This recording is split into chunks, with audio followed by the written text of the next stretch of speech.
Okay, and we are live. Hey, this is Patrick from the Poison Pen Bookstore, and I'm here at the store. And with the miracle of technology, we're in 4 different locations today. I've got PJ Tracy tuning in from. Are you in Los Angeles, Tracy? I'm in Minneapolis.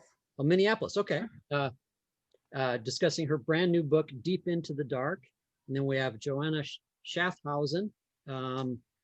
Discussing her new book, which I don't have a copy of in front of me yet. We are going to have signed copies shortly. Let's see here.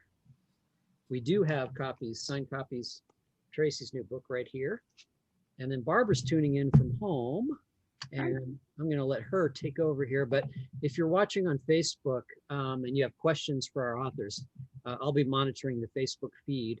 But then luckily, I will be largely invisible. So, Barbara, over to you.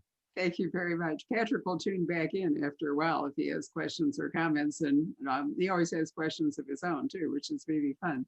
So this is really wonderful to see Tracy again. We have a wonderful and beautiful photograph of Tracy and her late mother that in the bookstore that I often see because it's fairly close to where I sit when we're hosting. So we had several lovely monkey wrench conversations with Tracy and her mom. But I'm really pleased to see that tonight we are talking about a new start, a new series for Tracy. I have not met Joanna before, nor, and this is embarrassing, have I actually read her first 3 books. And I want to talk about them somewhat tonight because I think that to read her 4th book, which is what we're here to discuss, there are relationship spoilers that if you haven't read the first 3, they will not have the same impact on you as if you go back and read them after you've read this book as if you started there. So fortunately, it's only 3 other books, so not an insurmountable obstacle, right? So Joanna, since I brought all that up, talk to us a bit about your series and the genesis of it, because you have a really interesting main character. Okay, thanks, Barbara. And yes, so my series is the Ellery Hathaway series, and it has 2 main characters, one of whom is Ellery Hathaway, and the other is Reed Markham. And they are loosely based on 2 real people, or inspired, I should say. Based is probably stretching it. 2 real people from the Ted Bundy case, the notorious serial killer. Reed, the FBI agent, is inspired by a man named Bob Keppel, who was working Seattle homicide for 1 week when he caught the Ted Bundy case. Imagine being on the job 1 week and that's like your first case, is like Ted Bundy. Talk about jumping into the deep end. Anyway, he didn't set out to specialize in serial murder, but he ended up doing that. He went on to pursue the Green River Killer, Gary Ridgway. When Bundy was eventually caught, Keppel was one of the people who flew to Florida to try to get him to confess to other crimes. Like, he ended up, it changed the complete trajectory of his career. Bundy happened to him. And Ellery is inspired by Carol Duranch, who was 18 and shopping at a Utah mall when Ted Bundy, posing as a cop, abducted her. And she managed to escape and became the beginning of Ted Bundy's end, because now there was a living witness. This was decades ago now, like 40 years ago. Bundy's been dead for 20 years. She still gets 15 messages a day about Bundy. Wow. There's a new book every year, a new TV series, a movie or whatever. And every time, because Carol is such a pivotal figure in the Ted Bundy story, that she gets hauled out and paraded in front of the cameras, interviews, pressure, people always wanting to know, what was he like? What was it like? Pretending to be other victims so they can talk to her. Some guy pretended to be her son a few years ago, and she had to come out and say, no, I don't have a son. But the point is, she escaped. It was this one moment. Maybe the whole thing lasted half an hour, and he completely took over her life. He's been dead, but he still follows her around like a ghost. So she's a person of unwanted celebrity, forced to deal with it. And of course, today in an age of social media, where she, it's even more of a problem. This is so interesting because we were lucky enough to have Ann Rule come to visit us 2 or 3 times. And she always talked about, her own experience with Ted Bundy, because her fabulous career in true crime was inspired, in fact, by the Bundy case.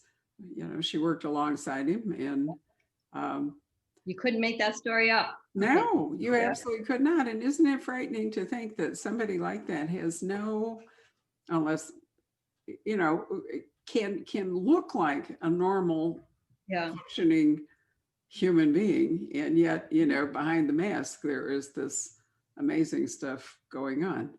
I think that's one reason we keep telling the story over and over again. It's so shocking. It remains shocking every year.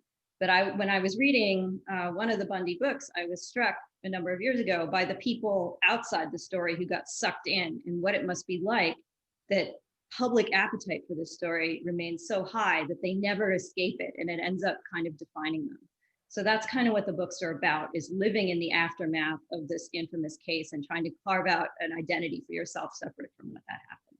So Ellery and Reed this is their fourth book together, and their relationship has evolved. We won't say how, but she keeps getting hauled in when a similar case comes along. The two of them somehow or other get sucked back into a similar situation.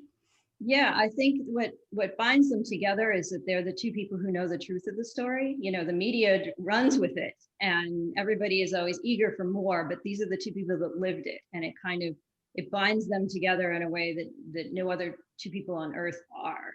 And that's part of the attraction for one another. So for Reed, it became this great case that catapulted him to fame, and he became a hotshot FBI profiler, and he wrote a best-selling book about it. And for Ellery, it's this living nightmare that she can't escape from. So bringing those two perspectives back together and forcing them to interact. I mean, I always say that Reed has always told himself that he's the big hero, that he saved her. And in reuniting, he gets to find out whether that's really true. Wow. Well, let's come back to Every Waking Hour in a minute, but let's zip up here to Tracy. Tracy, are you missing the Monkey Wrench gang? I mean, they were a part of your life for so long. Oh, they really were, and they still are. They will never cease to be part of my life, especially since, it was PJ's and my baby from inception and throughout 10 books. So I do miss them in a way, but in another way, it was definitely time to turn a corner. After she passed, I wrote 2 Monkey Wrench novels solo, and it was absolutely essential for me to do that. It was my catharsis, and it was solace, and it kept me right here, so close. Basically, it was my grief counseling. And then when I was finishing Ice Cold Hearts, the writing began to feel really, really lonely. And that's when I knew that it was time to re-energize and, kind of enter an entirely new fictional world and start a new venture. Sure. Do you think that, technology has moved so fast? Was it harder for you writing the Monkey Wrench? At the beginning, you were really cutting edge, but was it hard to, keep up and keep in front of it? Well, actually it wasn't, because I have so many great resources who are, computer gods and goddesses like the Monkey Wrench gang were. So I love to do research, and that was a huge part of the preparation for each book, is like talking to hackers and talking to software architects and people that truly were on the cutting edge, and they were very, kind to give me their time. And the other thing about technology is that you can write about it in the year it takes for a manuscript to become a book. Whatever crazy thing you can make up, it's real. Because I always remember asking my father, it's like, is this possible? And he's like, no, but check with me in 2 weeks. It probably will be, That's so funny. I've told this story before to some of our listeners, but when I was a child, my grandparents lived across the street from Chester Gould, the Dick Tracy guy. Oh, really? And I remember, because, we're talking now in the 1940s.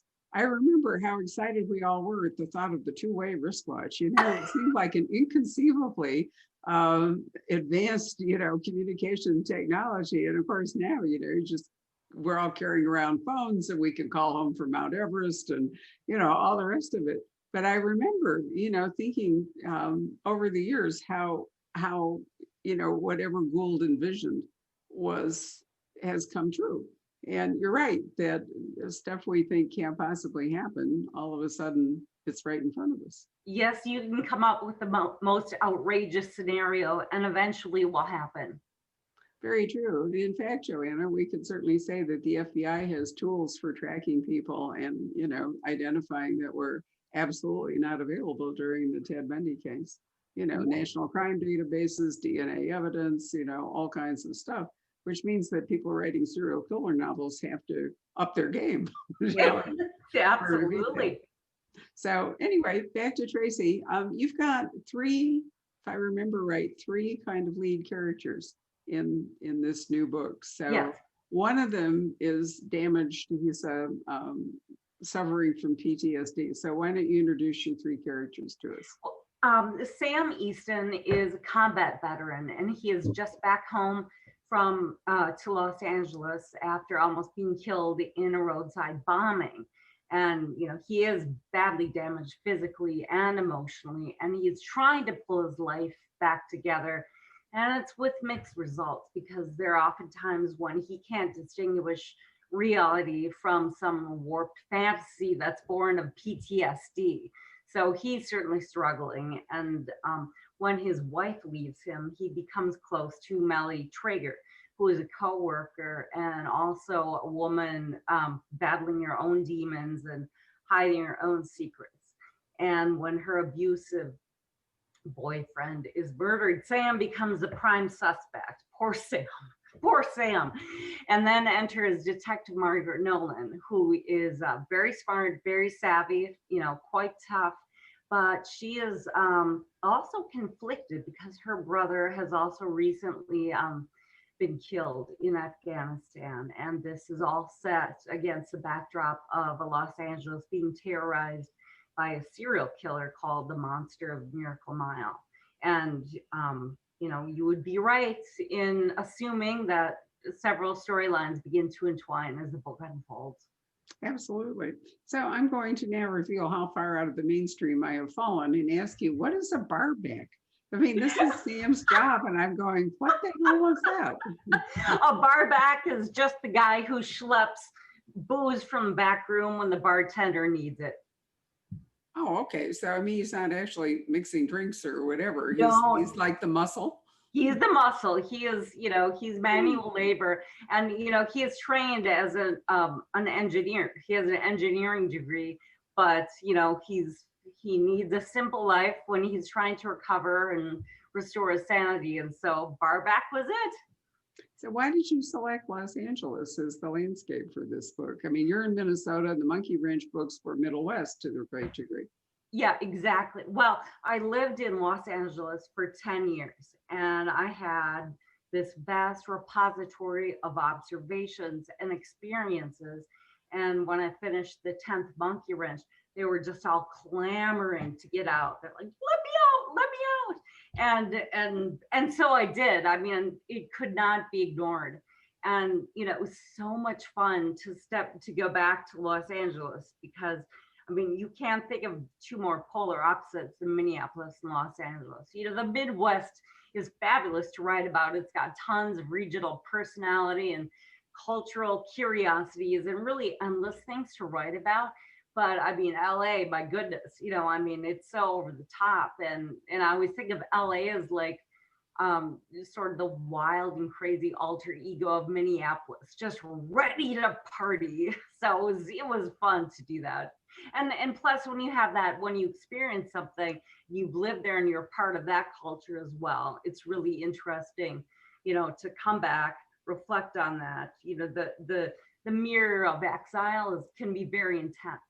So, I just sort of marinated things for a while when I moved back to Minnesota, and out it came. Wonderful. Now, Joanna, you say you live near Boston, but in your books, you have moved your characters around, right? Yeah, a little bit. The first book is in Western Massachusetts, which is smaller and more rural. And the second book is in Boston. The third book is actually in Las Vegas, because Reed and Ellery go to Las Vegas to try to solve his mother's murder, because his mother was murdered there when he was a baby. It's a very cold case. at that point. So they go back and try and unearth some secrets. That's All the Best Lies, which is the third one, just out in paperback. And then the most recent one, Every Waking Hour, is back in Boston, where Ellery is now a detective. I'm going to be talking to Lisa Gardner tomorrow night, which is a very Boston case. So, you know, it's always interesting to me how some cities attract a disproportionate number of crime writers compared. I mean, I'm from Chicago. I'm from Winnetka, actually, north of Chicago. But, you know, they're not for the size of Chicago. They're not a huge number of crime writers living and writing about Chicago. But Boston's always had loads. Minnesota, Minneapolis, the Twin Cities have a remarkable number. Los Angeles is like, you know, overrun. Yeah. And Phoenix, Scottsdale, where I live now, has very few again. So I often wonder, you know, what's the cluster effect when you get, you know, Wow. who knows? It's like a disease, who knows? Well, I can say for sure that in Minnesota, we have very long winters. So what else are you gonna do? Right, time to sit home and brood about ways to kill people. Right. Basically. So in Every Waking Hour, you have a really fascinating backstory. I wish we could talk about the entire thing, but the reason that they are at work is that a child is disappeared, right? Mhm. Young Yep. Chloe Lockhart, age 12. Yeah. She And disappeared from the fair. Yeah. Right. So her mother is a fairly high-powered, is she a surgeon, if I remember right? Yep. He's a surgeon. And she is a stepfather. So her other father, I'm trying to remember, he's in the book, but she's living with her stepfather and her mother, right? So those are her biological parents. So those are her parents, but the mom was previously married. So there's the dad. Oh, that's it. I'm sorry, I had it wrong. Right. These are her biological parents, but there's an ex from her mother in the background. And is there a child from her first marriage or not? Well, there was, but he was murdered around the same age as Chloe. So when she disappears, Teresa, her mom's first reaction is, oh my God, this can't be happening again. And so one of the main things that Reed and Ellery have to figure out is, did Chloe run away because her parents were very suffocating in their surveillance of her because of what happened to the first child? And so was she just trying to get out from under them, or was she in fact abducted? And if so, is it related to this unsolved murder of her brother from years ago?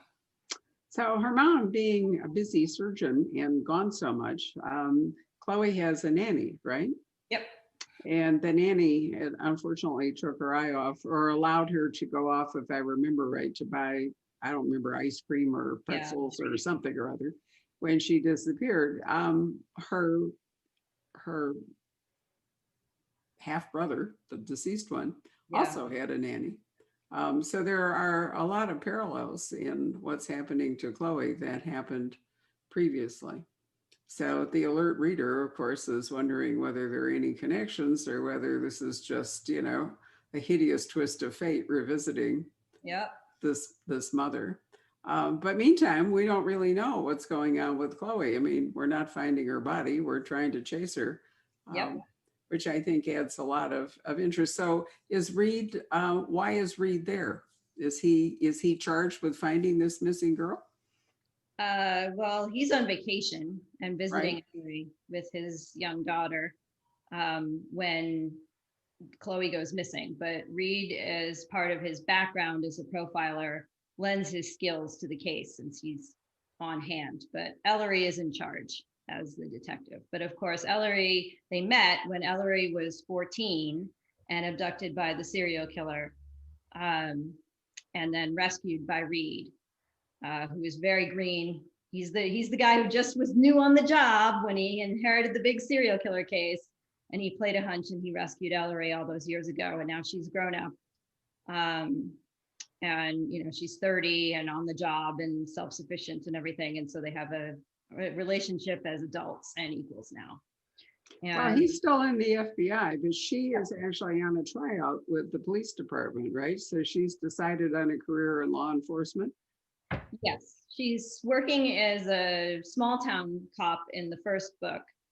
But after things blow up there, she moves to Boston and is looking for a fresh start. But because of her volatile history, it's kind of like a probationary period at the beginning. So she's trying to keep her nose clean amid this case with the abduction of a young girl, which kind of brings up obvious memories for her. Well, we can't really say anything more about the book without developing spoilers and so forth, but I found it a fascinating story with a real surprise. So Thank you. bravo. And I really want to go back and read the first 3 to get to this point. What would you advise readers? Would you advise them the same thing? Well, of course, obviously, you ought to be like, yes, read them all, readers. I think, you know, like you said earlier, Barbara, the relationships and the character arc, you definitely, it's hard to leap in the middle of that because the characters grow and change over the course of the 4 books. The mysteries are self-contained. They don't, like, you can read 1 and you won't be lost. It's not like you read 2 and you're spoiled for 1 or whatever. So they stand alone, but the character development, it's best to read it in order. And the first one is called The Vanishing Season. That's always, I think, an interesting question with a series. You know, certainly as a bookseller, we have people always asking us, you know, can I start here? And the truth is, in some series, you can say, yeah, you know, you can start wherever you are and it won't hurt anything. But in other series, and this is why it's important that we actually have read the earlier books so we know what we're talking about. Sometimes you really do want to go back and say, no, start at the very beginning. The cases will all be distinct, but the character things, well, I always think of Elizabeth Peters and the Crocodile on the Sandbank, because if you didn't read it first in the Amelia Peabody series, you would never be able to read the Crocodile and the Sandbank after reading any other book without realizing that the main suspect was clearly innocent all the way through the book. I mean, it just ruins it. So there we go. It's tough, yeah. So Tracy, you're listening to all that. This is book 1 of a series, and you know you've already written a long-term series with lots of relationships in it. What do you anticipate? Well, are you going on with this cast of characters? I am. I actually 2 weeks ago just finished the sequel, so Yay. very exciting. Yeah, we're always excited to finish a book.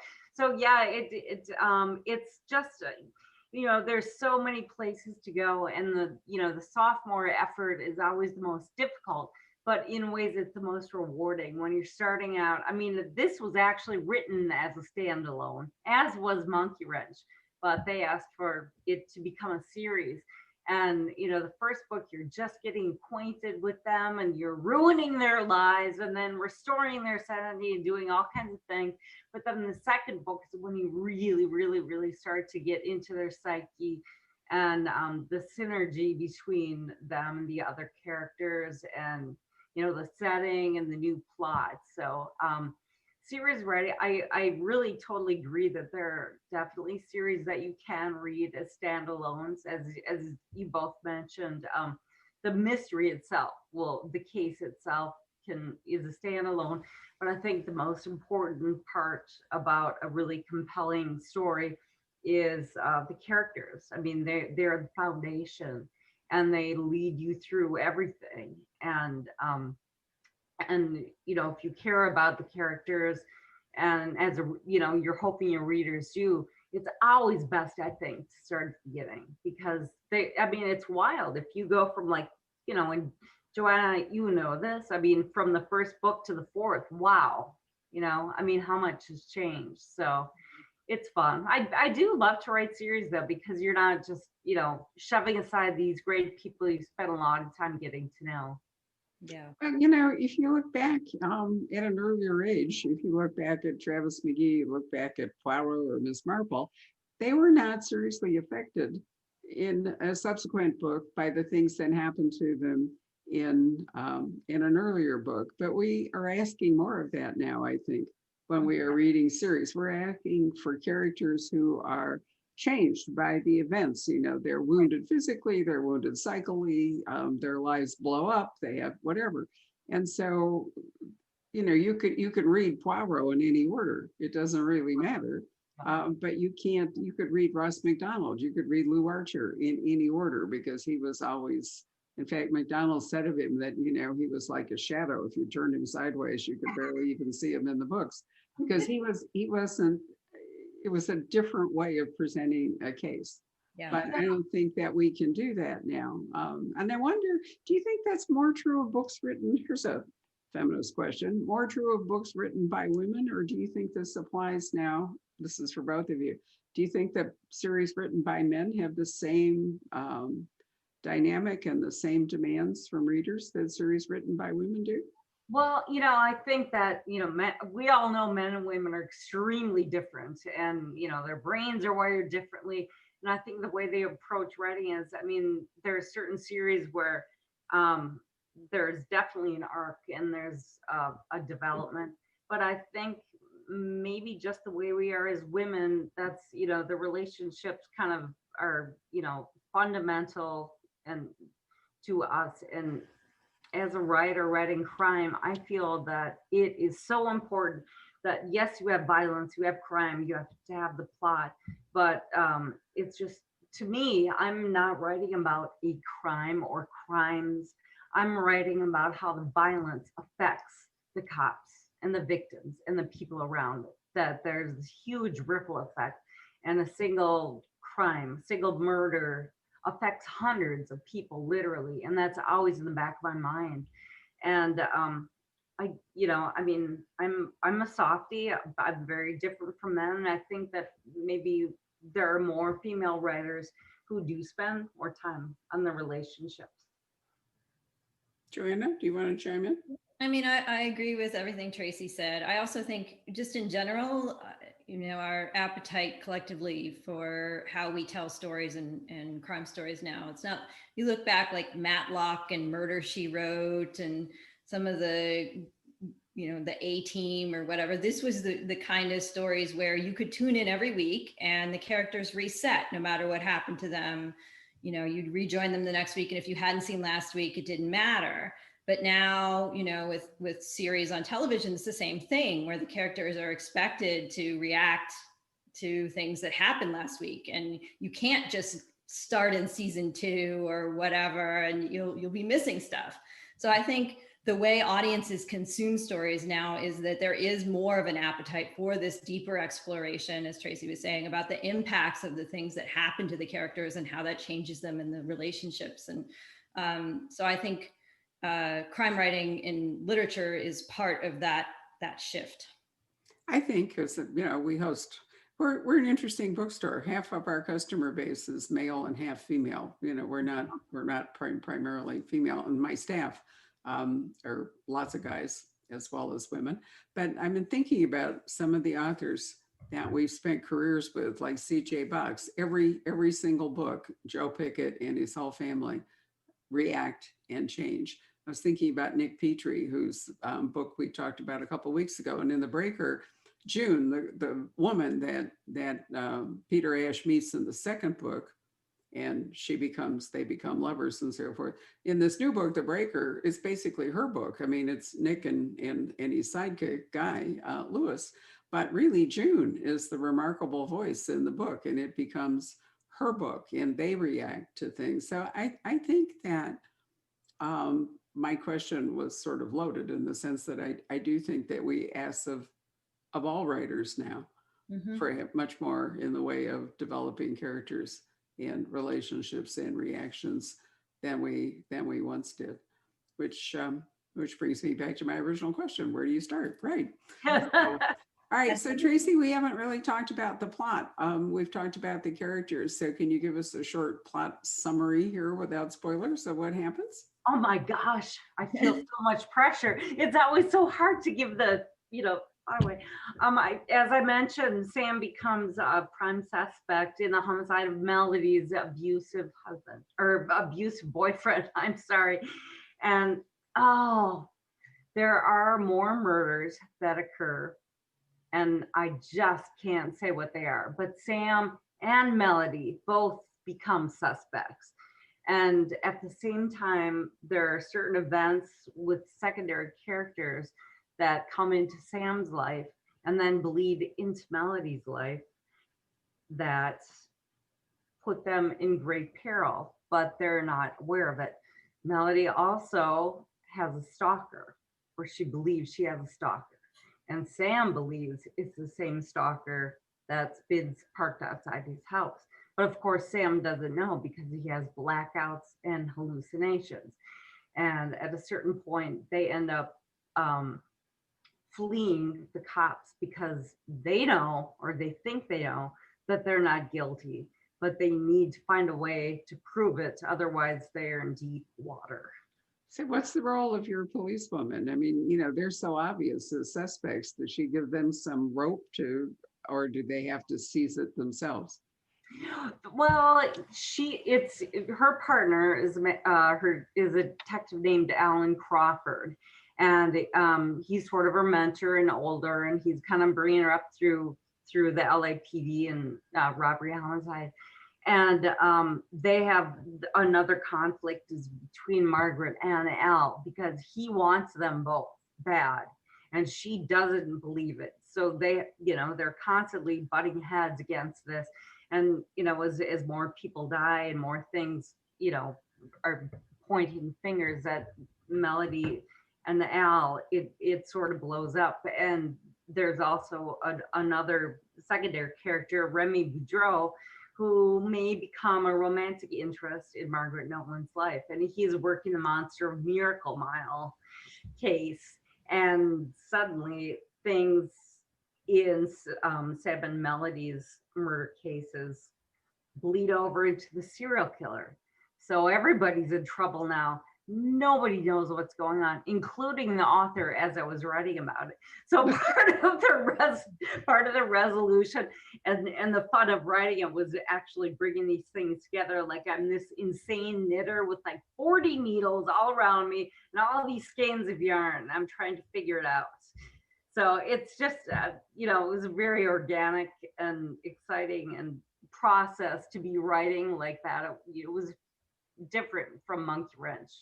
And I think that Sam and Melody certainly become heroes in their own way. How about in Monkey Wrench? You balanced an awful long, I mean, you had a large and complicated cast. It wasn't just like one person, but there were 5 or 6 at least of the basic. Oh, yes, exactly. I mean, Monkey Wrench, you had the cops, and then there were the other cops, and there was family members and so forth. Yeah. And PJ and I were always beating ourselves up. It's like, why did we do this to ourselves? Because you have to give them equal billing. If you have main characters, doesn't matter if you have 40, they all need love, and our feeling was always that even if you write a character that only shows up one time in one book, they need the same attention to detail because, humans are complex and the characters need to be too.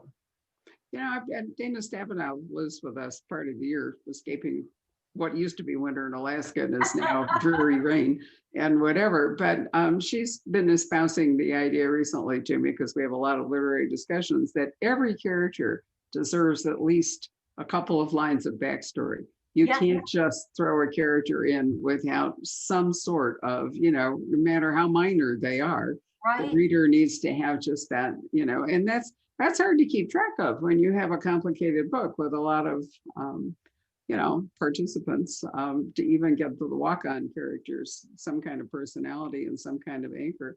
And plus, you never know when you're writing a series and one of those characters might suddenly leap up. I know that Nick did not envision June, initially as becoming a full-fledged character in the book and then having basically her own book when he wrote her in book 2. So I think that's another reason to really take care of placing these characters in your books. Yeah, definitely. And in Monkey Wrench, we always were mindful. It's like, who's going to come back? And so we're so glad we did spend that time because characters did recur. And as a matter of fact, in the sequel to Deep into the Dark, I brought a secondary Minneapolis character back. He was he used to be LAPD homicide and became a private detective. So it was fun. He was from LA. Now he's back in LA. So it was fun to revisit an old character from another book. sometimes animals get into it. I was talking to Ace Atkins last week about his new Spencer novel, and we're on a new Pearl. Pearl's a puppy now because Oh, Pearl, in the course of time, has died. This might be the third Pearl. I can't remember, but anyway, so we have a puppy Pearl. oh, Who's taking up space in the book, and but she's become one of the ensemble cast. yes. So a trick of it, I think, is to work out if you have a lot of characters, which ones come forward in which book, because you can't bring them all, or, Right. or the whole thing becomes completely unwieldy. Joanna, what have you done about that? You've got your repeating characters, you've got Ellery and Reed, but you have some secondary characters who pop in as well. Yep, Reed has a daughter, Tula, who's, she ages over the book, but she's like 6 to 8. And Ellery has speaking of animals, a basset hound named Speed Bump, who has quite a fan club. I also have a basset hound. His name's Winston. You and Martin Walker. Martin Walker has the most wonderful basset hound. And the first one died. And now he's on basset hound number 2.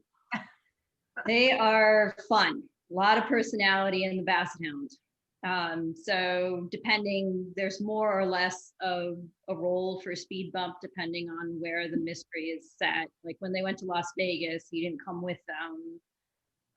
But when Ellery's based in Boston in book 4, the dog has a decent sized role. But yeah, I mean, part of the fun of writing the series is bringing forward some relationships. Reed has a big family.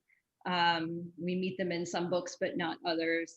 And seeing how bringing forward these other secondary characters changes the relationships of the main characters too. So that's always fun. So before Patrick pops back in, do either of you have a question for the other? It's been all me up till this moment, but is there something you'd like to ask Tracy, or Tracy, is there something you'd like to ask Joanna? Yeah, I do want to ask Joanna, you have such an interesting background. And and by the way, I'm super excited when I looked you up when I learned that I was going to be speaking with you. And so I have The Vanishing Season on order, and I can't wait to get into it because it sounds so fascinating. Given your background, what made you want to write, and when did you know? Oh God, since I knew what a writer was. Okay. Like I tell this story. I knew I was a writer in 3rd grade. We had a weekly creative writing assignment where the teacher would give us one line, and we had to tell the story where it went from that opening line. And everybody would write a paragraph in my class in 3rd grade, and I would write pages. And they were mysteries even back then. And I would write the solution upside down at the end, so the teacher could try to solve it herself if she wanted. That's so cute. I love it. That, like, you could tell I really meant it because I was punishing myself, because the way the assignment worked is we wrote it on that crappy paper. Yeah, the lined paper. Yeah, and barely held a pencil. And then she would correct it. And we had to rewrite it with correct grammar and spelling and everything. So everybody else would be out like at recess, and I would be there laboriously recopying my paper. But I had to tell the stories, even though there was a cost to me. I knew I had to tell them. And so finally I'm living the dream. That's so interesting that you said that about your 3rd grade teacher, because that's exactly how PJ and I started. Really? From the time I was a little kid, bedtime story hour, and we always ran out of books. And PJ had this great idea. It's like, well, let's write our own story. And she would do the same thing. She would come up with one line, and then I would rip off that, and then she would do another, and we go back and forth. And depending on my age, it was either like 4 lines, or maybe, as I got older, more advanced, like 10 lines. But we always acted them out with my stuffed animals.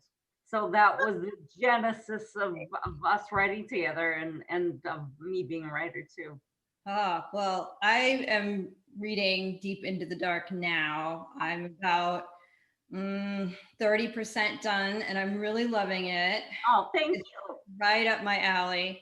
And my question is, it's obviously, you could tell from your description, really a complex story with all these different characters. And like, did you map all that out beforehand? Like, what was the start of that story for you? Like, where did it begin? Well, This big thing. this big thing. I confess I can't outline. I have never outlined and I never will. My brain does not work that way. So nothing is mapped out at all. The beginning, if this was Sam's book and it started with Sam. And just I have a lot of experience, friends, family members, so forth, that have, combat experience. And I, researched that and just finally realized that, you know, sometimes the battle after the battle is the most difficult. And I wanted to highlight that. And so that was the kernel of Sam. And just because he's struggling so much emotionally, I just kind of took that and ran with it. And literally, and this is a little bit different than the way the Monkey Wrench books went. I had no idea where it was going. I would just write and a new character would pop up, and then a new element to the plot would pop up, and then more characters and more plot. So it really was unplanned and very spontaneous and very dynamic. And when I finished, I'm like, I'm never going to remember how I did this. And I don't. So did you start at the beginning or did you start somewhere in the middle? I really did start in the beginning because I have to because the characters write the story, not me. But I did start at the beginning, but started with Sam. And then when Nolan had to inevitably show up, I went back and then, wrote her from the beginning because she had to, have a life and a realistic past and present and personality. So I guess, it's just kind of like Barbara's beautiful quilt behind her. You have one block and then you get another one and just like arrange it. Yep. I'm really glad you addressed that because one of the questions we always get from the audience is about writing process. So you've preempted that. Patrick, are you lurking, ready to come back in? I am lurking. Let's Okay. see. And okay, I'm back. There he is. Hey, let's see. Not as many questions as I'd hoped for, but a few. Let's see. Maureen asks Tracy. She says, in your Goodread reviews, some reviewers have mentioned that Sam seems to take over the book and almost makes Margaret a secondary character. So will Sam be in later books or is he one and done? Oh, no. They all come back in the sequel. And it's, Maureen has good points. This was Sam's book, most definitely. And, it was kind of by design. It's the way it ended up being written. And the great thing about doing a series is that you can focus on somebody else in the next book. So the sequel that I've completed is Margaret's. So she's number one. But Sam does come back, as does Remy and, Al and, Melody to a certain degree. So it's just, there'll be one focus. And then book number 3, I have no idea. I might make somebody else up. It's very much an ensemble cast. Yes, always. Did you find it's funny because you did just describe a little bit about how you began with Sam and then went and kind of salted Margaret's story back in. Was there anything about Margaret that really surprised you while you were sort of inventing her world? I mean, there's definitely something that combat veterans and, hardened police have in common. I mean, their eyes have been opened in a way that most of us haven't, and they've seen things that we can't, that they can't unsee. So there is quite a bit of crossover there. There really is. I mean, Nolan surprised me in some ways because, she is, I think, all cops are tormented by these horrible things they see. But it was getting into her head and actually kind of feeling with her and exploring it that this really does tear her up in a profound way. And I think, that's part of her connection, empathy for Sam. They do have a shared, they definitely have a shared experience and shared trauma. And as the book progresses, that goes on. And it's really, I've known a lot of people who have done these jobs And just the personality and the different ways that they deal with it is so incredibly, it's broad. Not everyone does the same thing. Not everyone reacts the same way.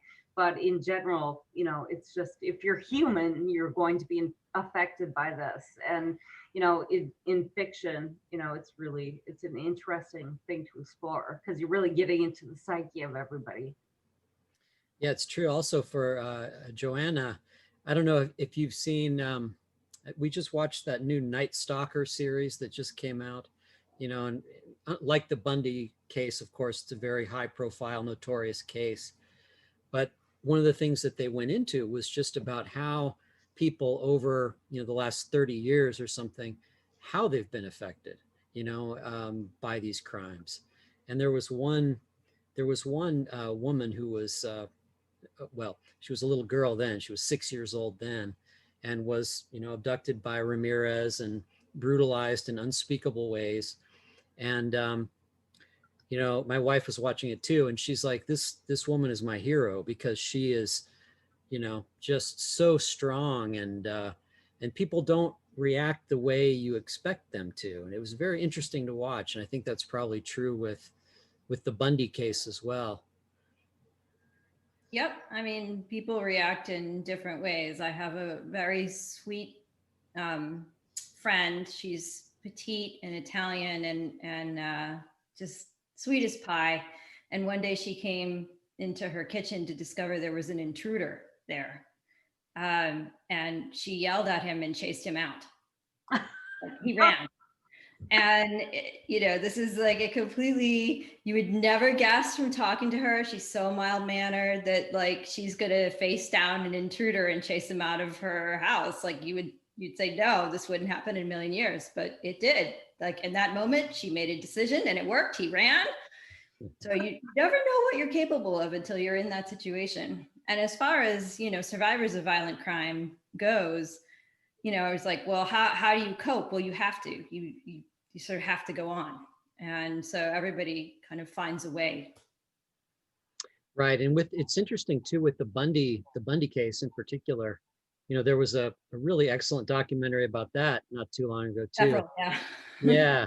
And one of the things that struck me, that I was going to ask you about from a crime writing perspective is you watch that series and you realize how profoundly different the world is, in terms of, Bundy would, his way of escaping would just be to cross state line, go across the country, and the network of communication between law enforcement,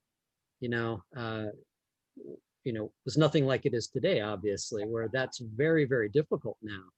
Yeah, it's a lot harder. Yeah, yeah. What was it about Bundy in particular that interested you?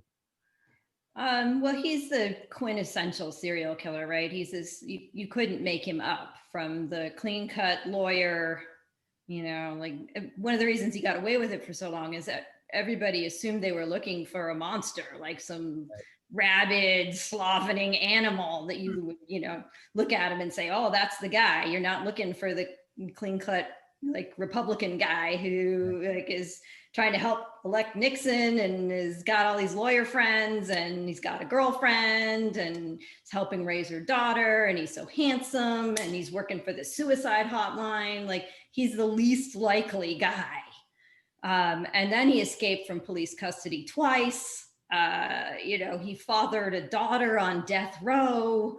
Like there's so many things about this case that are larger than life and like hard to believe. And it's a very compelling story, but it's also people's lived experience, and I've talked to people who've been touched in different ways, from a woman who was living in the fraternity or the sorority where Bundy attacked in Florida and one of his last big sprees. And she was home visiting family the weekend he broke in and attacked the girls there. So she came home and discovered her house was a crime scene, but like she could have been one of his victims, like it's like the sliding doors thing. And another guy just happened to be living in Colorado when they were looking for Ted, and his name was Ted. And all of a sudden he was surrounded on the street being told to raise his hands. Like I mean, there's so many people who are tangentially affected, but like for Carol Durant, I mean, he just dominated her life, basically. Imagine being 18 and having your story become about Ted Bundy. Absolutely. Yeah, Yeah. really terrible. But one thing I think we can all realize from the events of last week is that facial recognition, facial, surveillance tools may change the game. And we're getting more civilians involved, in using social media or these various techniques. I think it's a really scary thing to have civilians working cases like this in law enforcement. We had a program last year, Patrick, do you remember? With the gentleman who finished the McNamara book about the Golden State Killer, and he's really into, citizen participation and all, but that can be very dangerous. And I don't think that cops in general are all that welcoming, but now with the Capitol riots, we're seeing, in fact, that law enforcement is actually recruiting people to encouraging people to,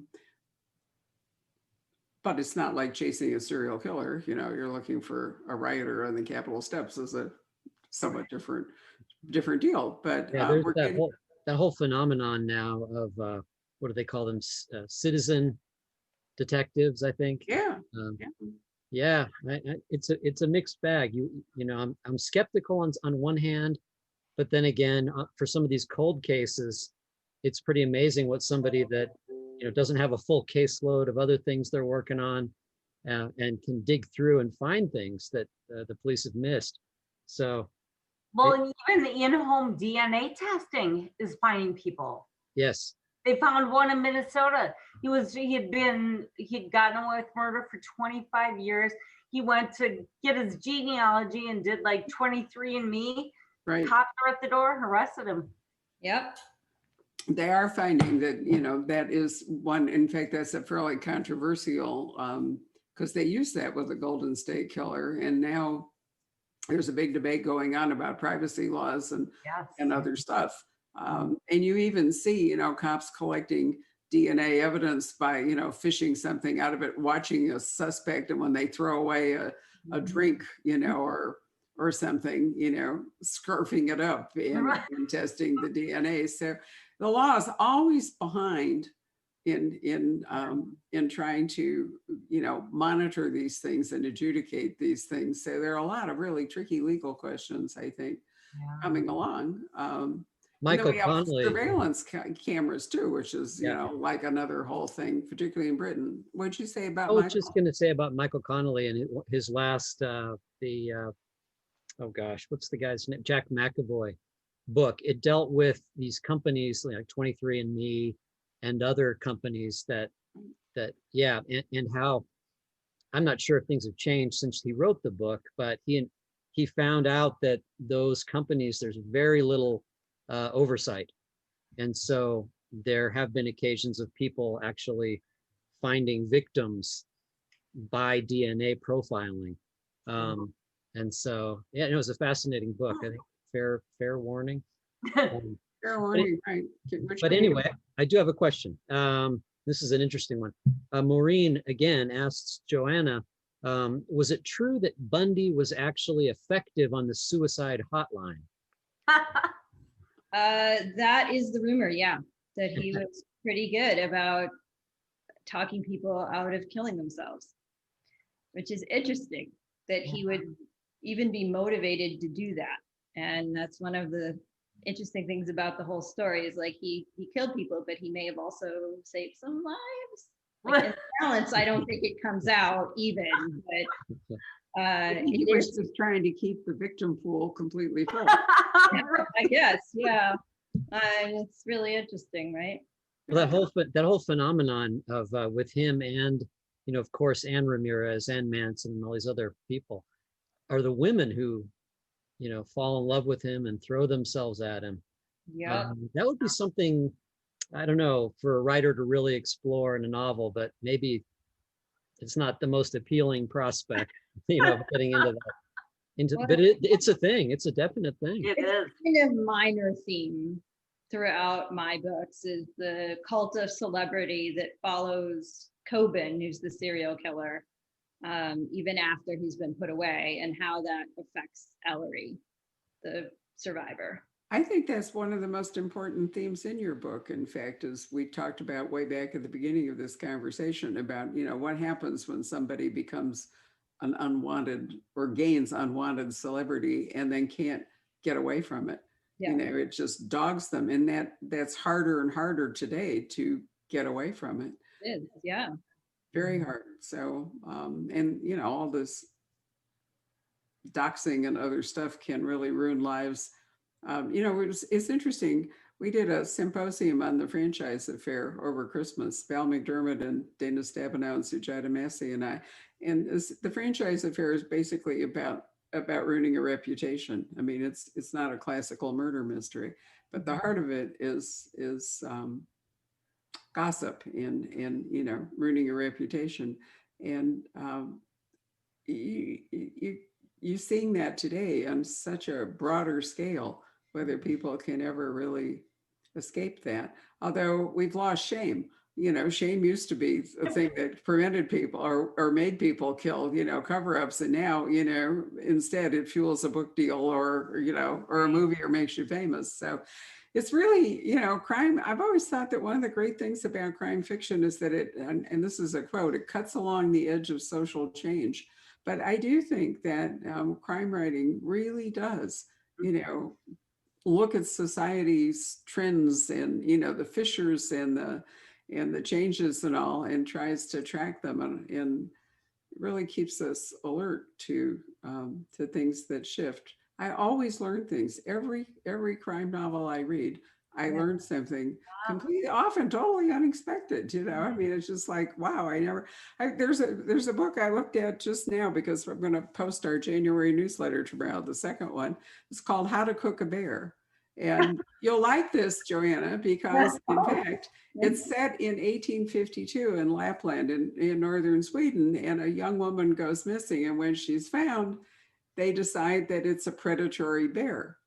But of course, this is a crime novel, right? So we're pretty sure it's not really a predatory bear, it's a predatory human.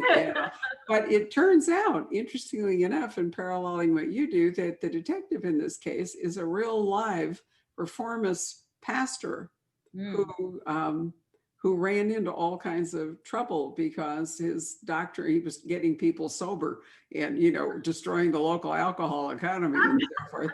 But I mean, he's a real person. But I mean, I thought it was fascinating, but I love the title, How to Cook a Bear. Oh, it's a catcher. Well, but you do think it's a monster, right? You do think that this woman who's, disemboweled in the snow or whatever, that it's going to be a monster like a bear. Yeah, no, I mean, and it's a different monster. It is, yeah. It's a totally different monster. So there we are.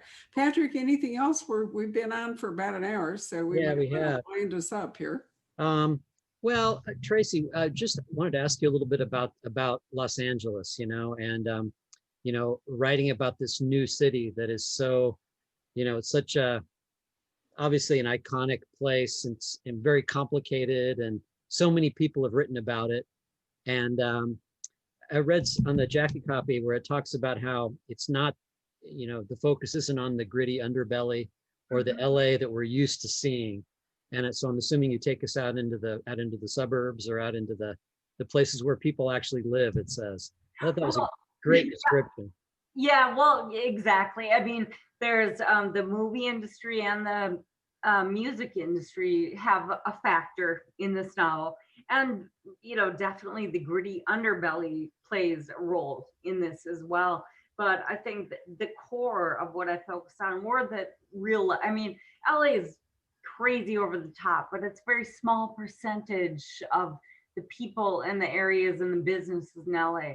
There are lots of normal people who live in a normal LA. And listen, to be talking about normal, what do I know? But it's just people are people, and so it was really, I just kind of want to show that it's like, it's not just Hollywood, it's not all this debauchery and or horrible crime.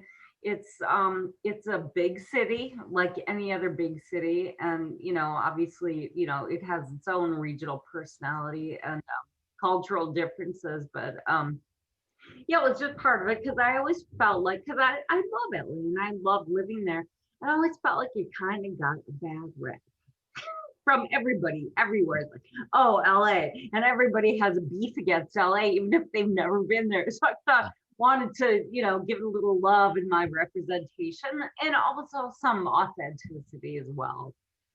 Joanna would have run into that with writing a book set in Las Vegas, because we all have an idea of Las Vegas that, is, and there are real people that live in Las Vegas who are not gambling, don't work in casinos, probably, maybe a telephone repairman or a plumber or whatever. So there we go. It's also true in Scottsdale. So we are. Ladies, it's really been a pleasure to see you both. I'm delighted to have met you, Joanna, for the first time, and I'm so pleased to see Tracy again. I was telling Tracy, Patrick, that we have that wonderful picture of her and her mom. Yeah. Still up in the store. So I'll be back to see it, I promise. Well, let's hope we can do this in person. So let me remind everybody again, we do have autographed copies for sale of both books. And I will encourage you to read the Monkey Wrench series if you haven't. I certainly recommend that you go back and read Joanna's first 3 books, and I have ordered all 3. So I'm going to be right there because I'm really fascinated with how it got there. So good night, everybody. Good night. Thank you, Barbara. Thank you, Patrick. Great seeing you. It's been a pleasure, and let us thank everybody who's watched us tonight, or who will watch us, or who will listen to the podcast that we'll post tomorrow. Great. Good night. Good Good night, everyone. Kings River Life magazine now has a mystery podcast called Mystery Rats Maze. Episodes consist of short stories and first chapters of mystery novels read by local actors. To listen to the episodes and subscribe to the podcast, go to mysteryratsmaze.podbean.com or find us on Apple Podcasts, Spotify, Google Podcasts, and more.